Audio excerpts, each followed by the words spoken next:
In this broadcast, we highlight the news making waves ranging from current affairs to community stories, sports and economic news. Here are the headlines. Windhoek rain showers cause light floods. Pensioners urged to apply for debt relief, and Swakopmund inaugurates Ondjamba Street. I am Ashwin Berry and this is NMH at 1. Follow all of our programs on oneup2.com or DSTV 285 and GoTV 25 in Namibia. Let's head to the midday news update.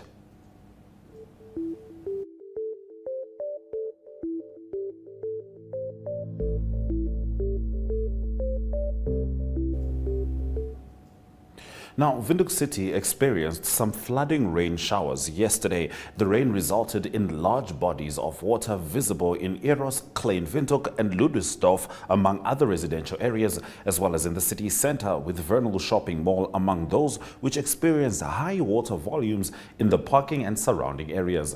Vehicles were unable to drive through Edna Street owing to the flooding. Motorists were observed making U-turns as they tried to connect to either Robert Mugabe Avenue or General Murtala Mohammed Road in Eros. Visual News highlights local stories from across Namibia right after the break. Stay with NMH at 1.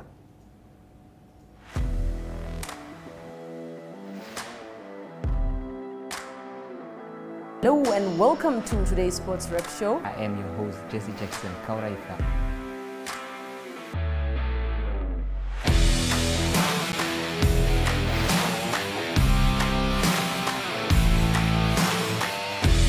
In replay, Namibia, who had won the toss for the first time on this tour.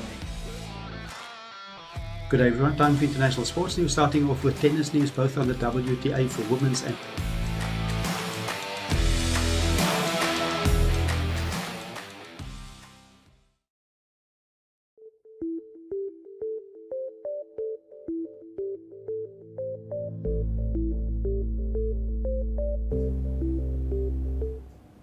Getting into the visual news for the day, Swakopmund municipality officially opened Ondjamba Street in Mondesa yesterday.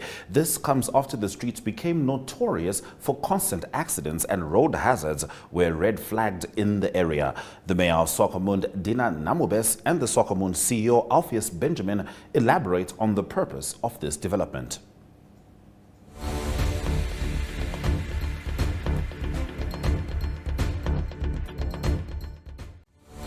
This occasion marks the transformation of a once gravel road into a modern interlocked street, symbolizing progress and prosperity for the residents of Swakopmund. Our ultimate goal is to promote general welfare in a cost-effective manner with the limited resources that we have available. The entire Swakopmund community is our top focus. We can all pursue our goals and realize our full potential in an environment where we respect and honor one another. I commend the council along with its management team and administration for a job well done, involving the contractor and our members of the community. Please applaud yourself by putting your hands together. A few years ago, I think 3 years, 2 years, every Sunday morning, I'll receive a clip from the mayor then, before our current mayor. There was an accident in Ondjamba Street. A child died. Somebody died. And that was because there was no control over this road. People were driving as they want.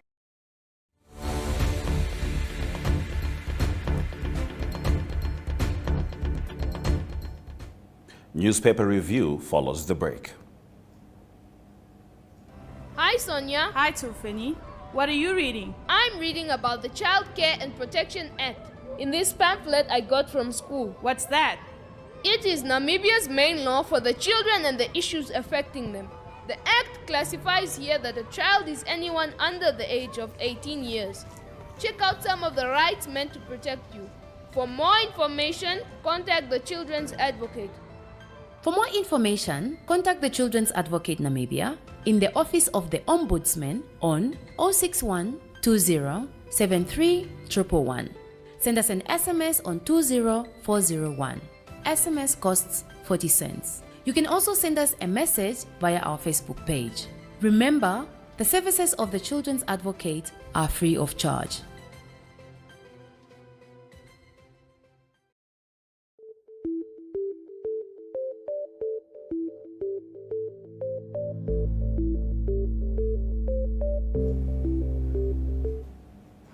We start our newspaper review with Namibian Sun. Oceana Group Limited is being threatened with a legal suit by suspended Erongo Marine Enterprise CEO Martha Umati following a decision by the company to place her on suspension for failing to attend a meeting at its offices in Cape Town, South Africa. The suspension follows demands by OCL CEO Neville Brink to plan for a Namibia Competition Commission hearing, which EME was scheduled for. Now, Umati was placed on suspension and accused of insubordination for her failure to attend the meeting. In her letter to the Office of the Labour Commissioner, Umati said OCL did not procedurally suspend her nor give her a chance to defend herself in the matter. Kadutura Residents Committee leader Sean Garisab has encouraged pensioners to show up in numbers today to apply for debt relief from the city of Windhoek. The city announced earlier this month that applications for debt relief on capital amounts and interest owed for water and electricity would open today and close on the 15th of April. Addressing close to 2,000 residents last week, CD spokesperson Lydia Amutenya said the initiative will allow for 100% relief on capital amounts and interest rates for pensioners and 50% for businesses and ordinary residents.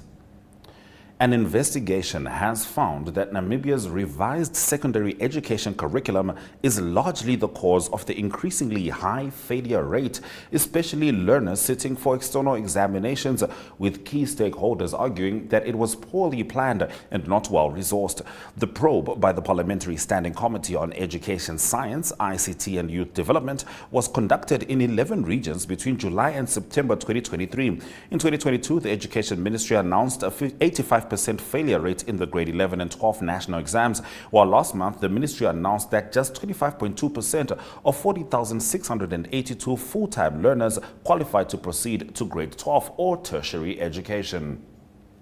Staying with Republican, Interpol has joined a frantic manhunt for fugitive Nico Hijendepi Rebebe, who allegedly stole millions from Bank Windhoek last month.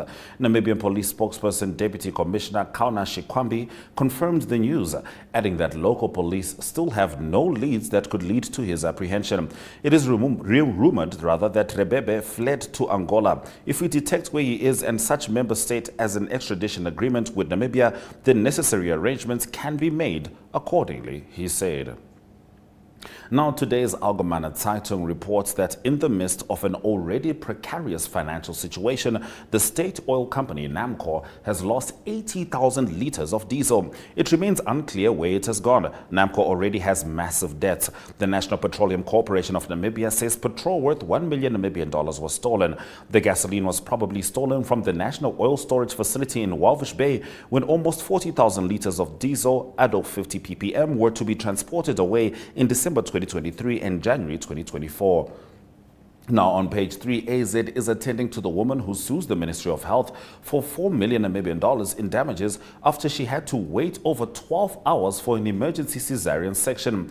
Although the ministry has not yet made an offer of mediation, it believes that the parties can still meet and settle. Yvonne Pullman and her husband Jacques are suing the ministry and 2 doctors at the state hospital in Oshwarongo after she had to wait 12 hours before an emergency cesarean section was performed in 2022. Despite several requests for an emergency cesarean section and in view of the severe pain that she suffered. Stay with us as we continue with the Namibian after the break. Neo Paints has established a 67-year Namibian legacy, creating personalized paint solutions that blend quality and innovation for the Namibian people. We pride ourselves in being a 100% Namibian-owned company, investing in our country and our people by employing and empowering true Namibians. With every brushstroke, Neo Paints commits to our quality guarantee and always delivering a coat of excellence. At Neo Paints, we always stay true to our country. We are as Namibian as you.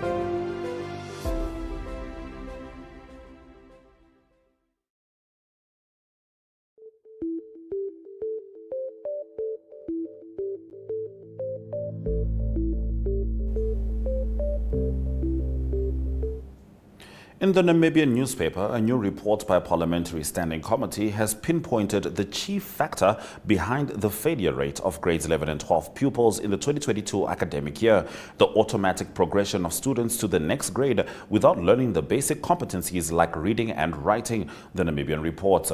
The report presented by the Standing Committee on Education, Science and Information Technology and Youth Development during yesterday's National Council session highlighted that students in grades 11 and 12 had not acquired fundamental competencies like reading, yet they advanced through the grades via an automatic transfer system. Now, according to the paper's page 3, hundreds of desperate unemployed teachers in the Zambezi region say they prefer a yes or no draw to secure employment over writing tests. This is because they believe the tests are rigged. The Namibian spoke to a group of unemployed graduates at Mavoluma Combined School on Thursday, where more than 300 teachers were invited to write a test, competing for one vacancy at junior primary level. Now, New Era reports that the National Council Standing Committee on Education, and this is pretty much the story, Science, ICT and Youth Development, has urged the government to maximize its budget towards training of teachers and resourcing schools with the necessary materials for the new curriculum to be effective. The committee noted with concern the lack of prescribed textbooks for the syllabi, consumables for the pre-vocational subjects, as well as functional laboratories across the schools. Furthermore, the Education Ministry has been advised to consider reverting to 3 terms instead of the current 2 school terms, as the content of the revised curriculum demands more teaching and learning time. On its page 3, the paper informs that approximately 1.4 million individuals have registered their SIM cards nationwide. MTC spokesperson John Ekongo disclosed this information during a recent media briefing in Ongwediva, noting that there are a total of 1,931,100 prepaid customers with 5,481,139 individuals yet to register their SIM cards. The registered customers constitute 72% of MTC SIM card holders. Ekongo highlighted ongoing efforts to ramp up mobile SIM registration activities in the Oshikoto region on specific dates in February. Now we move on to Market Watch. The Monetary Policy Committee kept the repo rate unchanged at 7.75%, owing to moderate inflation observed and a weakening of private sector credit extension, Bank of Namibia Governor Johannes Klavachab said yesterday. This is slightly below the repo rate of the South African Reserve Bank, 8.25%. Annual inflation moderated to 5.9% in 2023 and 6.1% in 2022, mainly owing to a deceleration in the transport category. Likewise, inflation slowed since the previous MPC meeting from 6% in October to 5.4% in January 2024. Namibia Breweries Limited is accelerating its sustainability efforts by committing to reach zero emissions across its operations by 2030. Details on this are coming on in Economic News. Hi, Kambaripa. Hi, Melissa. You look upset. Is everything okay? A healthcare worker refused to attend to me because I visited the healthcare facility without a guardian. Healthcare workers are not allowed to do that. This sounds like a job for your shield of survival. Huh? Your rights, they're your superpowers. Your shield of survival is your right to life, health, nutrition, shelter, and an adequate standard of living. For more information, contact the Children's Advocate Namibia in the Office of the Ombudsman on 061 20 73 111. Send us an SMS on 20401. SMS costs 40 cents. You can also send us a message via our Facebook page. Remember, the services of the Children's Advocate are free of charge.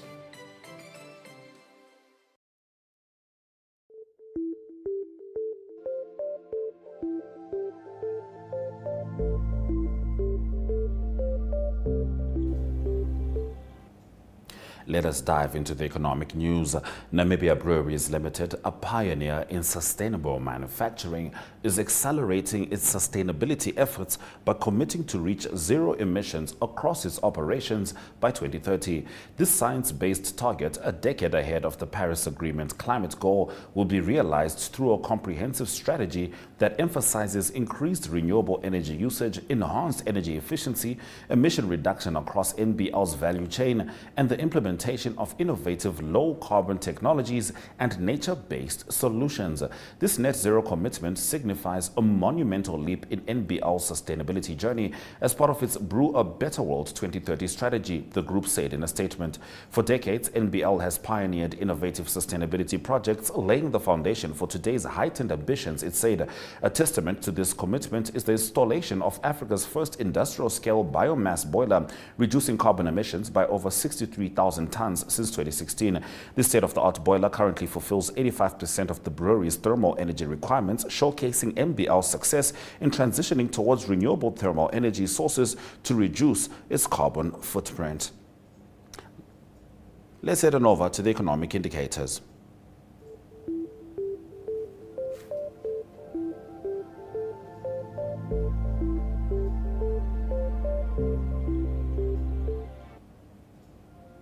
The Namibian dollar trades at 19.00 on the dot to the US dollar. 20.39 Namibian dollars gets you €1. For British pound, you get 23.82 Namibian dollars, and 2.65 Namibian dollars means you get 1 Chinese yuan.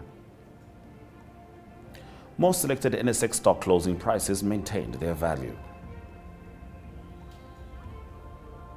Overall index closed plus 0.23%. Looking at commodities, Brent crude oil made a dip of minus 0.40%, whilst gold, copper and platinum are in the green. Welcome to My.NA Cars, your ultimate destination for everything automotive. I am your host, Diana Master. Teamwork makes the dream work, right? Discover the latest models, innovative technologies, and expert insights from our passionate hosts. Learn essential maintenance tips and get exclusive behind-the-scenes access to the automotive industry. Don't miss My.NA Cars on NTV every Thursday at 2100 hours. Tune in and ignite your passion for automobiles.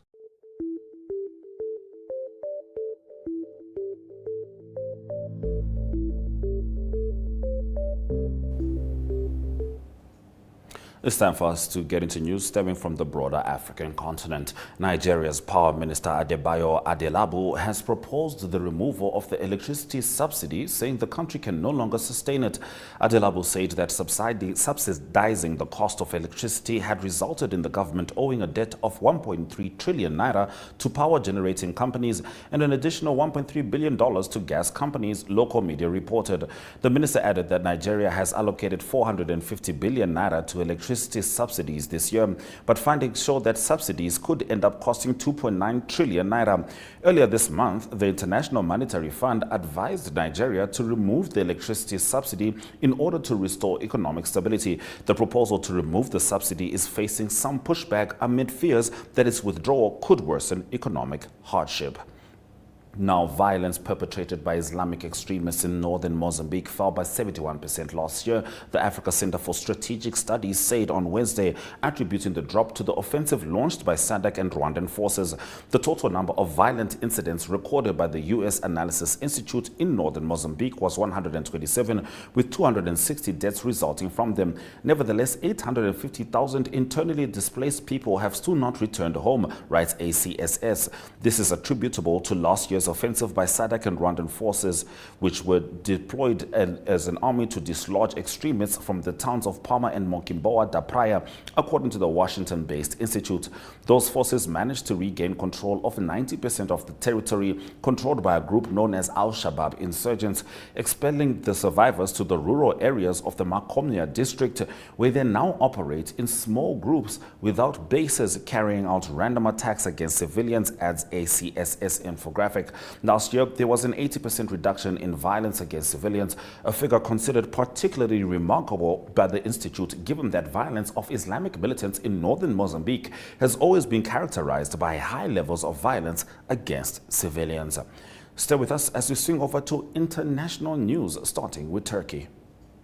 Welcome to What's Cooking, where culinary passion meets expert insights. Somebody must really want to cook and want to cook good food. Immerse yourself in the bustling world of professional kitchens as top chefs create mouthwatering dishes. Join us for in-depth interviews as our host explores the experiences and expertise of our guest chefs. Don't miss out. Tune in to What's Cooking on NTV every Friday at 2100 hours and let the culinary adventure begin.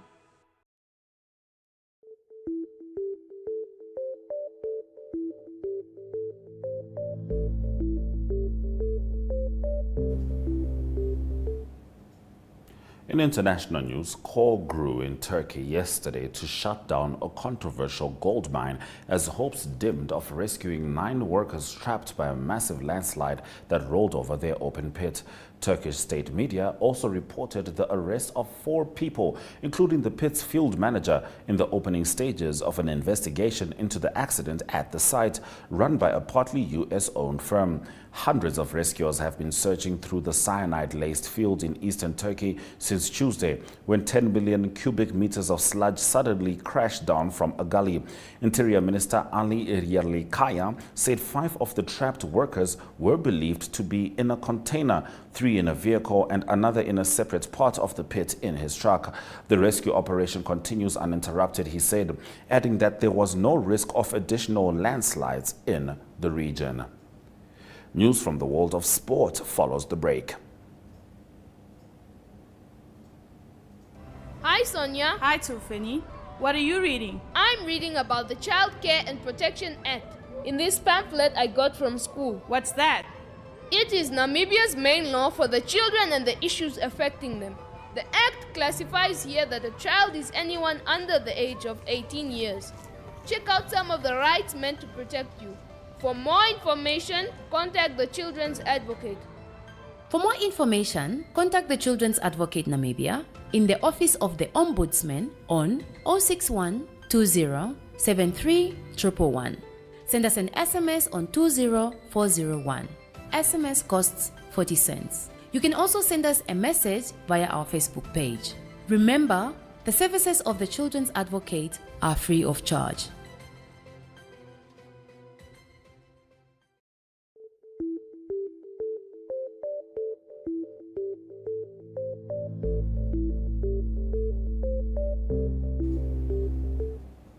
Let's get into the local sport on NMH at 1. Dricus Coetzee courageous participation in the Killer Atlas mountain race, a mountain bike race over 1,337 kilometers without assistance in Morocco, cannot help but be admired. Since he set off in Marrakesh just after 6 o'clock on Saturday afternoon, the Namibian has allowed himself only one sleep session of 40 minutes in 5 days.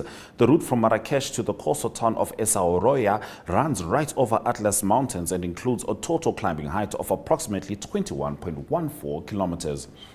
Now, 15-year-old Adin Klaassen and Arin Klaassen have joined Tuk Sport Academy FC in South Africa. This after impressing during week-long trials. The week-long selection process was tough and rigorous, but the boys persevered and both were accepted to the prestigious Tuk Sport High School, where they are pursuing their grade 10 while furthering their football careers, their mother Tanya said. The twin siblings' football journey started with Fortis Academy in 2015 at the tender age of 7 years. They played for Fortis until 2017, where they moved to Deutscher Turnund Sportverein. Now, 6 Namibian boxers and 3 officials will be traveling to Italy for the first boxing qualifiers for the Paris Olympics. This announcement was made by Johan Smit, the Secretary General of the Namibia National Olympic Committee. The team is scheduled to depart on February the 28th and return on the 13th of March. Stay with us as we head on over to international sport, talking UEFA Champions League.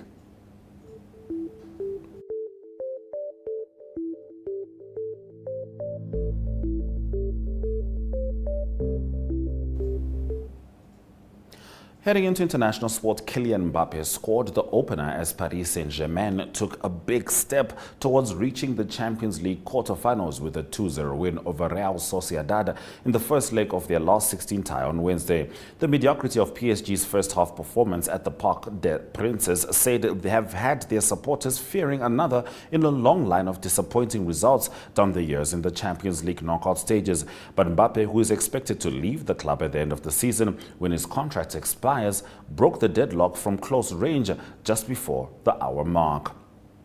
Now, Lewis Hamilton said he was mega motivated as Mercedes presented a heavily revised car for the 7-time world champions last season before he moves to Ferrari. Mercedes finished second overall in 2023, but the former champions failed to win a race for the first time in 11 years, with Red Bull winning 21 of 22 and Max Verstappen taking his third title in a row. Hamilton announced this month that he would be leaving at the end of the season after signing a multi-year deal with Ferrari. And Rafael Nadal yesterday hailed longtime rival Novak Djokovic as the best player in the history of the sport of tennis. Djokovic has 24 Grand Slam titles, having surpassed Nadal's 22 when he captured last year's French Open. Despite that success, the controversial world number one from Serbia still struggles to translate his on-court triumphs into off-court popularity. If you're just joining us, this is NMH at 1, and we will get into the highlights from today's broadcast on the other side of this. We are all seeking connection to each other, to the world, to the spaces we exist in.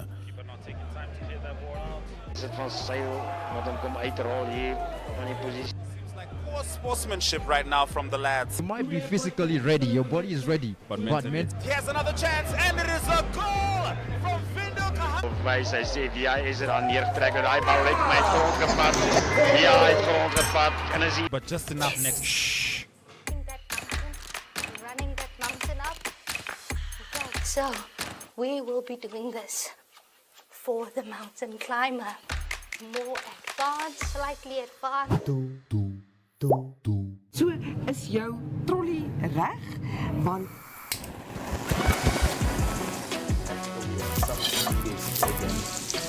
I love it. I love it. So then we kickstart our countdown at number 5 with this one. Op Netwerk TV se Klets Kompas gesels ons nuus van 'n Maandag tot Donderdag. Ons kyk ook na die weer en meer. Stories wat jou raak en stories wat saak maak. They've made a mistake in denying me bail and they've made several other mistakes in many other cases. The channels that teach us something new or reflect our expression. So it goes beyond switching to the right station. It's about choosing the experience that can adorn the present, dressing it with our tastes as we expand our preferences, because what we are actually connecting to is boundless, limitless human energy. And this is the spirit of NTV.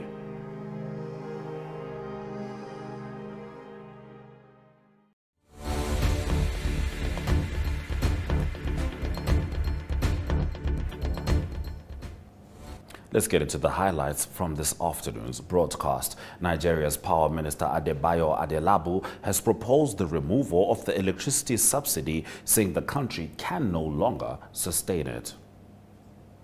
Calls in Turkey on Wednesday grew to shut down a controversial gold mine as hopes dimmed of rescuing 9 workers trapped by a massive landslide that rolled over their open pit. And Dricus Katsia's courageous participation in the Killer Atlas mountain race, a mountain bike race over 1,337 kilometers without assistance in Morocco, cannot help but be admired.